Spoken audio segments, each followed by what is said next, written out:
မင်္ဂလာပါရှင်လိုက်စာ TV ရဲ့မြန်မာဘာသာဖြင့်သတင်းတင်ဆက်မှုအစီအစဉ်ကနေပြန်လည်ကြိုဆိုလိုက်ပါတယ်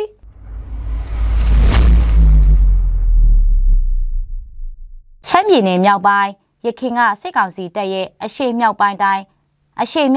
စစ်ဌာနချုပ်ခမာရရုံးဆိုင်ရာလာရှိုးမြို့ကိုစက်တင်ဘာလ21ရက်နေ့ည10:00နာရီကျော်ဝန်းကျင်မှာစစ်ကောင်စီတပ်ကဂျက်ဖိုက်တာနဲ့နေရာမှာပုံကျဲတိုက်ခိုက်သွားတယ်လို့သတင်းတွေရသိရပါတယ်။လာရှိုးမြို့ပေါ်မှာစစ်ကောင်စီတပ်ကစက်တင်ဘာလ21ရက်နေ့ည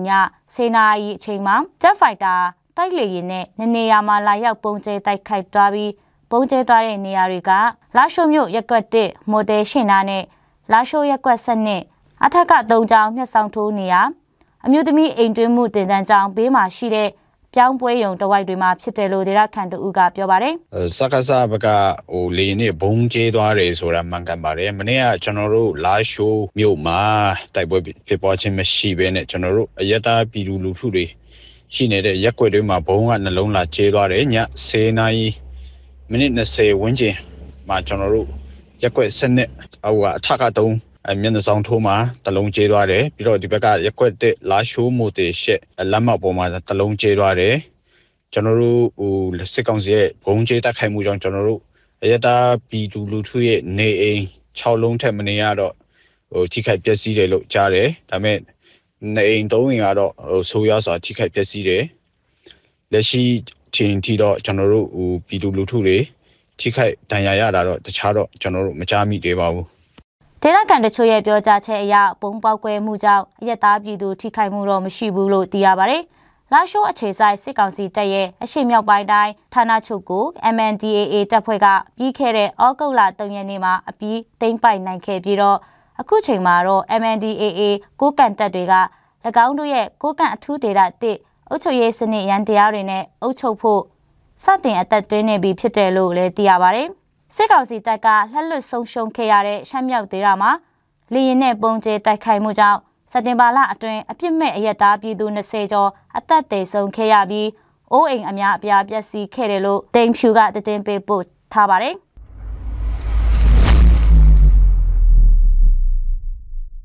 ဒီကနေ့စက်တင်ဘာလ22ရက်နေ့မနက်ပိုင်းတနာရီဝန်းကျင်မှာရှမ်းပြည်နယ်မြောက်ပိုင်းနှောင်ချိုမြို့နယ်တဖန်းကိုင်းရွာကိုစစ်ကောင်စီကလေကြောင်းနဲ့2ကြိမ်ပုံကျဲတိုက်ခိုက်ခဲ့တာကြောင့်ဒေသခံ2ဦးထိခိုက်ဒဏ်ရာရရှိခဲ့ပြီးတော့ကျေးရွာအတွင်းမှာရှိတဲ့စီဆိုင်ကားဝက်ရှော့နဲ့အနီးတစ်ဝိုက်မှာရှိတဲ့အရက်သားနေအိမ်6အိမ်ထပ်မံထိခိုက်ပျက်စီးခဲ့တယ်လို့ဒေသခံတွေထံကနေသိရှိရပါတယ်။နောင်ချိုမြို့နယ်တောင်ခမ်းကျေးရွာနဲ့မကြီးရေရွာမှာရှိတဲ့စစ်ကောင်စီရဲ့လက်ကျန်အမြောက်တပ်အမတ900နဲ့အမတ354ကိုတင်းယူနိုင်ဖို့အတွက် TNLA နဲ့ပူးပေါင်းအဖွဲ့တွေကဆက်လက်ထိုးစစ်ဆင်တိုက်ခိုက်နေပြီးတော့စစ်ကောင်စီဘက်ကနေလည်းလက်နက်ကြီးတွေအပါအဝင်လေကြောင်းနဲ့ဆက်လက်ခုခံကောက်ပဲနေဆဲဖြစ်တယ်လို့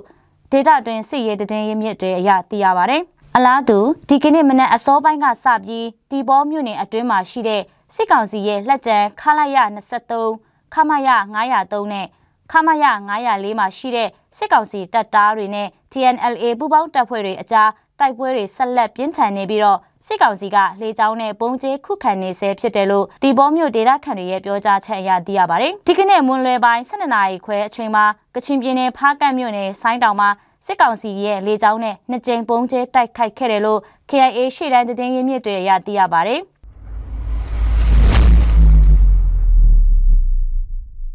သတင်းတင်ဆက်မှုပြီးဆုံးသွားပါပြီ။ကြည့်ရှုနားဆင်ခဲ့ကြတဲ့မိဘပြည်သူအပေါင်းကိုစိတ်နှဖျားရှင်လန်းချမ်းမြေ့ကြပါစေရှင်။ကျေးဇူးတင်ပါတယ်။